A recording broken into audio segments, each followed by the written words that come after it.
Welcome to the Teachers on Fire podcast, where 21st century educators come to share, learn, and be inspired. We believe in the growth mindset, creativity, communication, critical thinking, collaboration, and strategic uses of education technology. Our mission is to share news and views from teachers who are crushing it in the classroom and making a difference for learners everywhere. I'm your host, Tim Cavey. Let's jump into today's episode. Today I'm speaking with Jeff Gargas. Jeff is the Chief Operating Officer and co-founder at Progressive Mastery Learning and the Teach Better team. You may know them as the Grid Method guys. Jeff and his team work with teachers all around the country, helping them to, quote, reach the unreachable student, end quote. Check out MasteryChat on Twitter every Thursday and head to teachbetter.com for a bunch of free resources. Jeff, thank you so much for coming on the show today. Are you ready to talk education? I'm ready to go, Tim. Thank you so much for inviting me to come on and doing what you're doing. I really love what you're doing, and I think it's a lot of value for people, and I'm excited to be here, man. Well, it's my pleasure. I've seen some of your stuff, and I'm just so excited to be chatting with you not in person, but real time. Why don't you start by telling us about your current context in education? So I work as an educational consultant, or our team works more as that. The company, Progressive Mastery Learning, we're known as the Teach Better team, and we provide professional development and training opportunities for educators all around the country. We do that in the form of online courses at our teachbetteracademy.com there, and we also do a lot of live PD. So we do a lot of live professional development sessions and seminars and workshops, and even district-wide or building-wide initiative implementation and working with teachers. Our primary goal is just consistently to help teachers teach better so that they can reach more students. I mean, that's what we're trying to do to break it in the simplest form. So I do a lot of the sort of operations business side of that. I do get to do some of the training and working, and I love that part probably more than anything. But I've got a great team that's with us and growing, that are some fantastic teachers that are constantly creating things from the classroom out, and then we're going out and sharing those, and it's been a fun ride so far. Very cool. Well, you've got a lot of different things going on, but I love the resources you're putting out there. I look forward to digging in a little bit deeper. Let's start, though, Jeff, by talking about a low moment that you faced somewhere in your education career, and then how you overcame it. So I'm going to share, a lot of people don't know, I have a kind of a wild and crazy background that led me to where I am today that really doesn't make sense how I got here, but it was a fun ride. But, a lot of times when people talk to me about my low point, I'll tell them that I've failed so many times, it's hard to pick one. My biggest failure was I actually had a record label years ago, before obviously moving into this space. And another little fun fact is, a lot of people don't know that that's actually where I met Chad Ostrowski, who's the creator of the Grid Method and my co-founder. I actually managed his band back in the day. He's actually a very talented rock drummer. Anyway, so that's how our friendship started, and then this came years later. But and I built a decent little record label in the area, in the Northeast Ohio area, and I was kind of that label or that manager that could get artists from the local scene and hopefully connect them to the next level, right? So I built my name, and the company was the label was called FTF Records, and so a lot of people just in the area would call me Jeff TF. It was a tough time in the industry. It was a hard to make money without doing things that were kind of sleazy, and I had always agreed with myself that if I ever thought about doing sleazy things, I was getting out of there. Got to that point eventually, had to shut it down, and literally just like plummeted as far as my self-worth that I placed on myself, and fell into a lot of depression and really, really struggled. And kind of cut everyone off, in the sense of just hid myself from as many people as I could, other than my family and my wife, who I just did a really good job of sort of hiding just the pain that I was feeling from that just failure, because I had to go to these artists that I'd work with and say, hey, we can't finish your record. I'm sorry, we can't do that tour. I've got it. Like, I can't do anything. We're out of money. I'm in a ridiculous amount of debt. I've got to go. I've let you down. I failed. And one moment I don't remember the day or whatever it is, but I remember the moment like it was yesterday. I was in our hallway, and it just all kind of came to the surface and just hit me like a ton of bricks. My back hit the wall. I fell down to the ground, and I just started crying. I just lost it. Like, I had nothing left. And my wife, who's just like the sweetest person in the world, that's always smiling, comes around and just kind of looked at me and was like, babe, what's wrong? And I just looked at her and I said, if I'm not Jeff TF, who am I? because that's where I was at that point. Like, I was like, I'm no one. And she just looked at me like sort of the way only she can. And she said, well, you're Jeff and I love you. Like, not really knowing what was going on. And like, I'd like to say that that moment changed everything, but that moment, I mean, obviously I still struggled, but that moment really hit me where I realized that if I wasn't enough without success in my life, without that, quote unquote success, I was never going to be enough with it.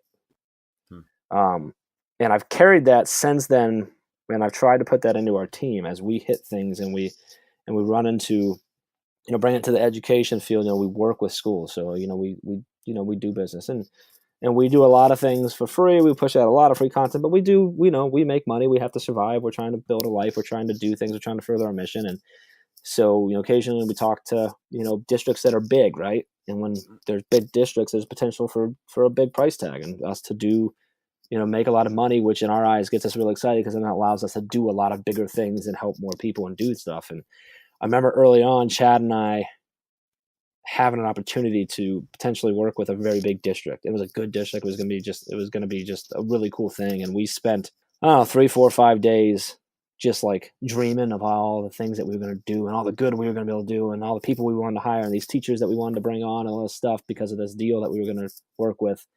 And we didn't realize during that time that we were just totally not speaking to them in the same language as they were with us. They were seeing one aspect of what we did to help fix like this one little problem they had. And we were hearing that they wanted us to change everything and make, do all this stuff. And so when we eventually pitched everything to them, they basically laughed because they're like, what are you talking about? And I tell that story because Chad and I, we hit a really low point at that. We just we started to sit back and we're like, has this all been just a fluke? Is this not really going to work? Is this just not, are we not good at this? Are we not paying attention? Are we just not doing the right thing? Should we just quit this thing? And it was silly for us to think that because we had done a lot of good. We had helped a lot of teachers. We had a lot of teachers and people that were way smarter than us that said that what we were doing was awesome. So we shouldn't have got there. But the reason I bring that around with my FTF story is that at that moment, Chad and I had been placing so much focus on what we would be when that success came that we forgot about all the things that we were already at, all the good things we were already doing, all the success we had already had. Because we had been going for about 1.5 years at that point. We shouldn't have been at that level at that point anyway. So we promised ourselves and agreed to hold each other accountable to that day that we were always going to continue to have focus on when we got sort of like negative Nancy there, negative Nelly there, like at any point that we were going to bring ourselves back up by focusing on all the good that we'd done. And we realized that day that if it all fell apart that day, we could both sleep really good at night knowing that we had done a lot of good for that last couple of years. And so we took that sort of low moment in our lives and I connected it to that low moment in my life, which I shared with Chad on that day. And we've shifted that to have our focus on always just focusing on the good that we did and understanding that we're working for a good reason. We have a good mission and we're trying to do good things. And if we stay focused on that, we're going to continue to grow and help teachers, which means we're helping kids, which means we're sleeping good and feeling good about ourselves. So I felt like that was long. Was that long for you? You could ask my team. I don't do short well. Jeff, I was drinking that in, hanging on every word, and really powerful stories. Thank you for sharing those. Absolutely. I see in your sort of as I look over your profile that entrepreneur is a big part of who you are, and I think yes. Anytime you're a creator, you're trying to make content to help others, and obviously I'm doing a little bit of that myself. Man, you can definitely hit some serious adversity, and you shared a couple of moments there where you were sort of receiving that message that you were headed in the wrong direction, let's say, or things just weren't working, and to pull yourself out of that and turn to gratitude and celebrate the victories, and one day at a time sort of redefine where you're going. That takes a lot of courage, and I think those are great stories. We try to flip that when we're working with teachers, whether it's them trying to implement what we've worked with them on or just anything in general, in the sense of like, if you're trying new things and maybe you're struggling with them, maybe they fail, maybe you're meeting resistance from your admin or your colleagues or your students, but If you're doing it because you truly believe that it's the right thing to do and it's going to help your students, don't take the failure from that and the challenges from that. Don't put that in you and say, I'm a bad teacher. Instead, flip it and say, hey, that was a great learning experience. How can I flip this? How can I change this? And how can I keep moving forward? Because like I say it all the time, that teachers like are just so primed to be the best entrepreneurs in the world, because teachers deal with more changes and what ifs and craziness in a day than most, and they are masters at adapting on the fly. And so, but it comes in the same thing. Teachers are also very common sort of perfectionist, and put a really big burden on themselves for what they're doing, because the job is really, really important, and they feel that. I think because of that, when we have those little failures, we can really beat ourselves up. And I think it's important for teachers to say, you know what, that's okay. I'm as long as I'm focused on doing what's right for these kids that are in my classroom that I have a chance to impact, as long as I'm focused on that, it's okay if I fail, even if I'm failing a lot, if I'm always trying to do what's right and I'm learning from it. I think that's a big piece that we try to really instill in people when we work with them. Failing forward. Love it. Yeah. Let's move on, Jeff, to something a lot more positive. Talk about what's really exciting you about education today. And this is a great opportunity as well to sort of explain what the grid method is all about. Well, what really excites me, honestly, is teachers always working to be better. We go to a lot of conferences, we speak at a lot of conferences, we do a lot of work with teachers and stuff. Seeing teachers who are constantly striving to be better and improve themselves, just like, that's really exciting for me. It gets me really excited and really pumped up. I was just talking to someone the other day, and I was saying how we've been to a bunch of these conferences in June. So like all these teachers that are coming out of these conferences, they just got done with school, right? They're like finally free, right? For that quote unquote summer break that everyone always talks about. And it's 3 days after they get out of school, and they're driving or flying or whatever to conferences all over the country to spend 2 or 3 days learning how to be better next year. And it's not even like they shouldn't have even started thinking about that yet, right? And I love that, because these are teachers who are staying excited about what they're doing and trying to do whatever it takes to be better for their kids. And we do our MasteryChat every Thursday at 8 p.m. Eastern, right? We talk about it every Thursday. It comes up every time when we do our Facebook Live afterwards, and we talk about how awesome the chat was. But it's a group, this group, whether we have 50, 100, 150, 200 people that do the chat every week, it's all teachers who have, during the school year, like, they've already put in a full day of who knows what happened in their classroom, right? And then they made a decision to invest another hour and a half of their time and energy into growing and being better. And that's what gets me excited, because I look at that as a parent, as someone who's trying to change the way education is. I see that as such a really cool thing that's happening. I love that social media is allowing us to connect with each other and from all over the world and do stuff. So super excited about the passion that I see in educators. Just thinking back to the grid method, Jeff, can you give us like the 30-second summary of, and when teachers hear that, what's the grid method all about? Sure. So the grid method is a mastery learning framework. It's a system that we teach on. It was created by Chad, and sort of out of necessity for his high needs school and district that he was working in. It's a mastery based approach, and it's not a curriculum. It's not it's not a curriculum or a tool like a technology tool or anything like that. It's a framework for allowing mastery learning to work in any classroom at any grade level with any curriculum, any content area. And what we train on, and what the grid method does, is allow teachers to take whatever those already amazing things that they do in their classroom and take a second look at them, realign them to the standards that they're trying to teach, and pull out the fluff and focus and shift their focus from task completion and time in seats to mastery of content. Love it. So it's no longer, did you complete worksheet 2.2, but rather, did you get what I wanted you to get out of worksheet 2.2, right? And now we're meeting kids, mastery learning focuses on meeting kids where they're at. They're moving at their own pace. They're getting what they need when they need it.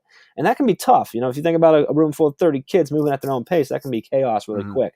So the grid method gives you a framework and a tool. The backbone is the mastery grid that we work with teachers creating to allow that to function properly in your class without being chaotic, and give students the freedom to own their learning journey and put that accountability on them and control what they got. And it gives the teachers the ability to stop standing at the front of the room and delivering, and stop becoming a content deliverer, and instead transform themselves into a facilitator of learning, to be there and have those one-on-one conversations with students and get them what they need when they need it.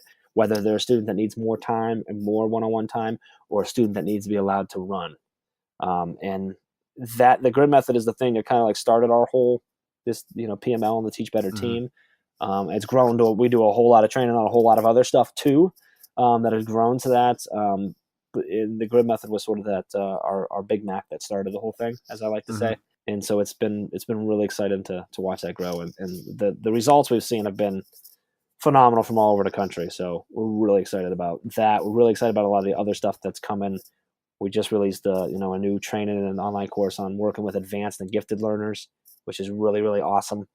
We've got tech tools that we cover. We've got standards-based grading coming out. We've got all these different tools, subjects that we're touching on, and we're building training and courses for that are really, really exciting for us. So good. And, Alice Keeler talks a lot about depth of knowledge. And I think that's the focus of all our curriculum changes. Every kid has access to answers and content. So shifting that focus away from, just imparting information to students to actually helping them master skills is so important. And I'm glad you said that, because the grid method, and actually the grid method and our Teach Further model and all that, they're all built on Webb's depth of knowledge.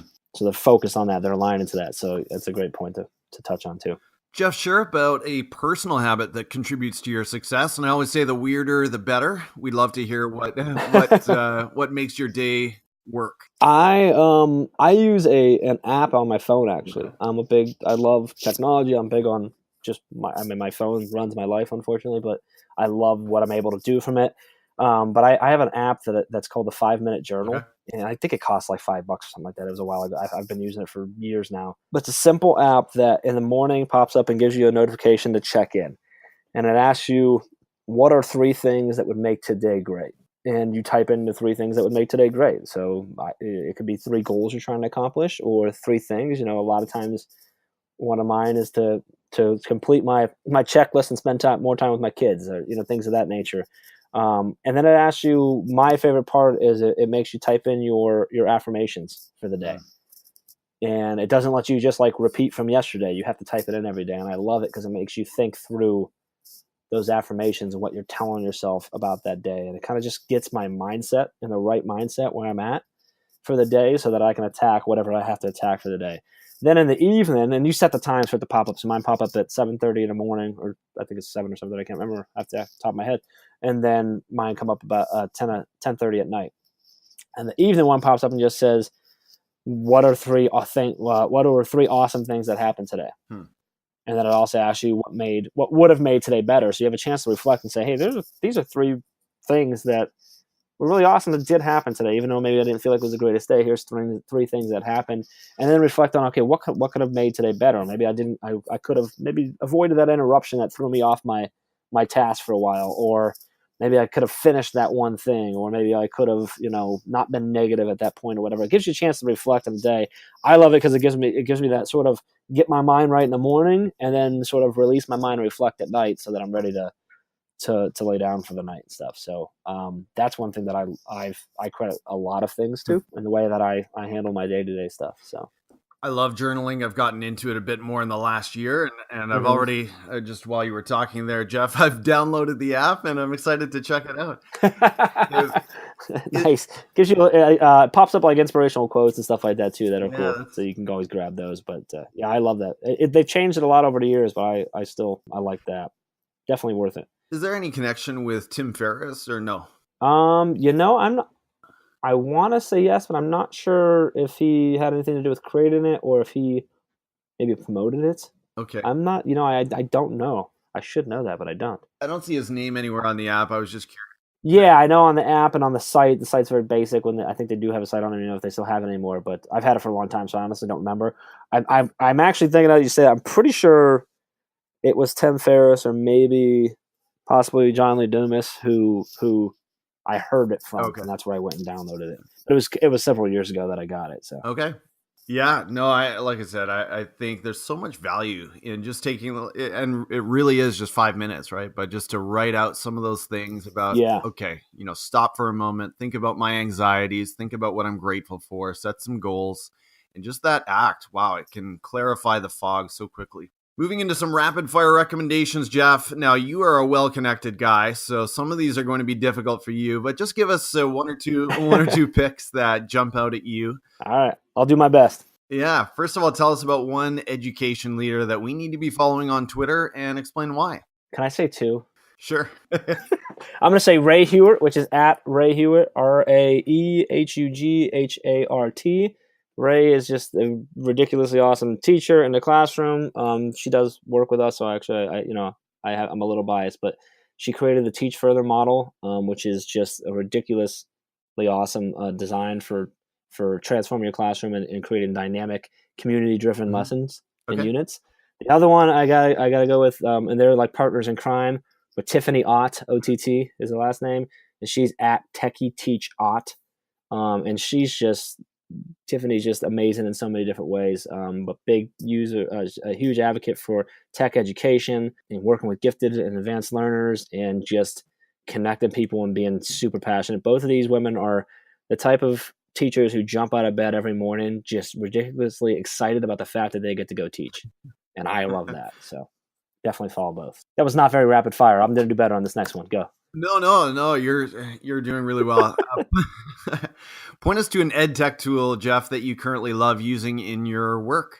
Social media. I'm a big Twitter fan, but just social media in general. I love when I see educators using it, whether they're engaging their students, their stakeholders, and their communities, or connecting with others, growing their PLN. Our MasteryChat on Thursday nights is just one of hundreds of Twitter chats that are some of the best PD that you will ever get as a teacher. But utilizing social media to grow yourself, I think is something I think everyone in the education world needs to dive into. Absolutely, preach it, Jeff. Are you familiar with the name Gary V? I love Gary V. Yes, big fan. I mean, yeah, so am I. And a lot of what he talks about, doesn't apply directly to education, but I know he definitely likes to say that social media platforms are actually still underrated in terms of their power for networking. Absolutely. And I think we can leverage a lot of that in the education space. If I can touch on that for a half second, just because you took me there. Please, let's talk Gary V. Yeah. Something bit, well, more on social media, but if you think about it, think about 5, 10, 15 years ago as an educator, as a teacher, where was your network? Right. It was in your building, right? If you're lucky, it was your entire building where you had a support system and people to go to. More likely, it was probably like just your floor, maybe just the teachers on your grade level, or maybe even just like your department, your content area. And then I'll fast forward to today with social media. Where is our network? There's no longer a geographic barrier. You can now connect to educators from all over the world and connect, to support with each other, to collaborate with each other, to share stories, to turn to when we have trouble. And it's amazing when we see teachers who have connected like on social media, or, a lot of times through our Twitter chat, where they might not have a great support system in place from their admins or from their colleagues, because unfortunately that happens.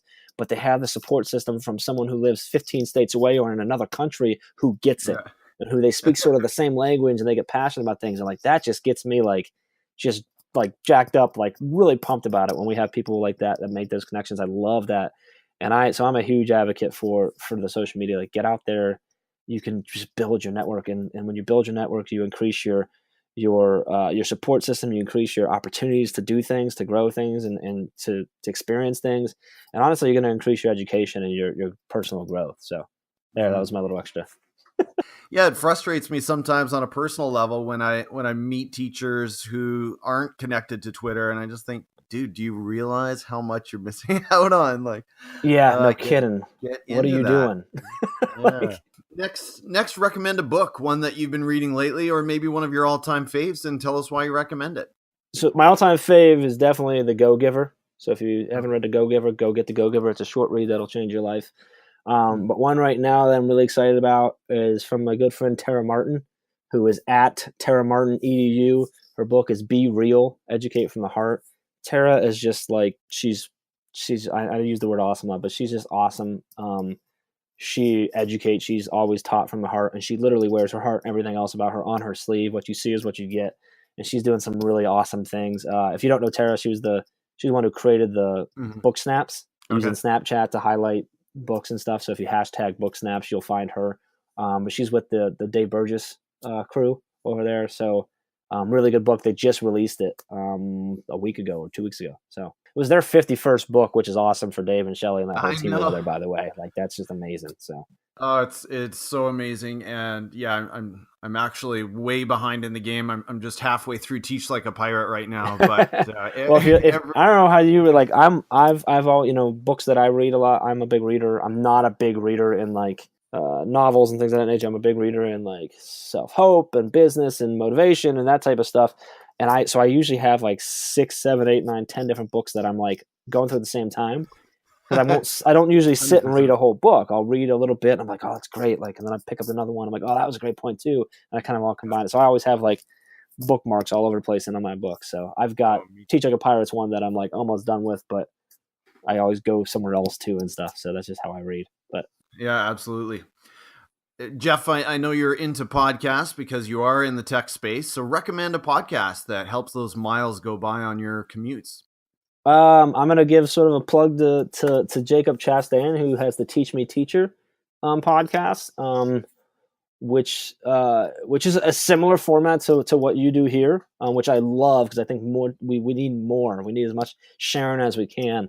And I think Jacob, similar to yourself, saw podcasting as an opportunity to increase his reach and increase his impact and share awesome things that are going on in education. And he does that by having interviews and he started working with a lot of the people in his district out in California and stuff. But he does a really nice job with it. He's a good guy who's just trying to grow himself and grow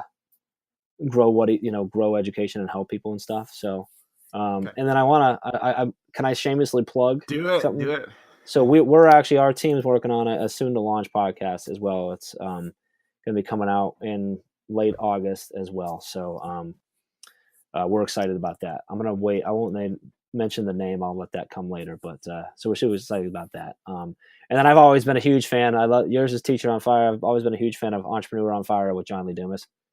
I'm not sure if you're familiar with that one or not, but I mean, he's interviewed thousands of people, entrepreneurs, and there's so much you can take out of there that's not even just like business related, but just life related from the people that he interviews. So big fan of podcasts. Yeah, and you're my first guest, Jeff, to reference Entrepreneurs on Fire, but absolutely John Lee Dumas, or JLD as he calls himself, was my inspiration for this. I thought, man, I love this format so much. Just inhaled his podcasts and so tried to do my part to sort of bring that format a little bit into the teaching space, although he was pumping them out one a day for a long, long time. One a day. I'm like, which is crazy. I cannot maintain that. Well, but he's one of the first ones to tell you, like, he was fortunate enough where he was able to dive in 100% right off day one, and that's why he was able to do that. Because he understands that that's not something that everyone else is always fortunate to have. But yeah, I've always enjoyed that. That's why I love what you're doing too. Like, I love that it's out here. It's a good thing. So I'm glad that's happening. So yeah, I'm lining up my podcast queue with all kinds of education podcasts, and it's so much fun. I love it. 2 more questions, both video related. Sure. Jeff, tell us about a YouTube channel that you enjoy. This might be one that you find educationally valuable, or maybe one that you just find personally amusing. I'm a huge fan of Amy Landino. That's her new married name. It was Amy Schmidhauer. She's the founder of Vlogboss Studios in Columbus, Ohio. So I got to give her a little love to the interstate. Sure. Because I'm in Cleveland, I'm in Akron, up by Cleveland. But it's YouTube, and the channel is Savvy Sexy Social. So Amy does a lot of different stuff, but it's all focused around people who want to vlog, who want to do videos, and want to have success with it. And that's what she helps her clients with. And then she's built this massive YouTube following. She's like the queen of YouTube, in my opinion. But she's very real. She shares so much good value that you can take, whether you're making videos for your students, for your community, for your business, whatever you're doing. She's got a lot of really cool stuff. And she has some like programs and Facebook groups and things like that, but she's got so much free content on her YouTube channel. I don't even know how many videos she puts out a week, but they're a lot, and they're a lot of fun.